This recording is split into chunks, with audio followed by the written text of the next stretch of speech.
Hello guys, আসসালামু আলাইকুম। আপনারা সবাই কেমন আছেন? আশা করি আপনারা সবাই ভালো আছেন।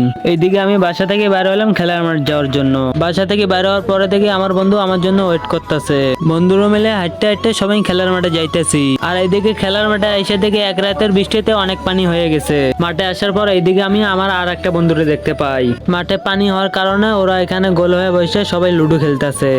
আর এইদিকে মাঠে অনেক পানি হয়ে গেছে, এই জন্য মাঠে খেলা না খেলে বাইরের দিকে রওনা দিলাম। পিছনে আমার বন্ধু বসে অনেক মজা করতেছে। রাস্তা দিয়ে আসার পথে রাস্তার ধারে আমি ছোট্ট একটা সোনামণিকে দেখতে পাই। ছোট বাচ্চাকে দেখে আমার অনেক মায়া হয়ে যায়। এর জন্য আমি বাজারে এসে দোকানদার মামাকে বললাম, মামা একটা ভালো মানের চকলেট দেন। আমার চকলেট নেওয়া হলে ছোট্ট সোনামণির কাছে চলে আসি। সোনামণিকে জিজ্ঞাইতেছি, তোমার নাম কি আর তোমার বাসা কোথায়? সোনামণি কিন্তু অনেক ভয় পেয়ে গেছে। যাই হোক, ওটা কোনো বিষয় না।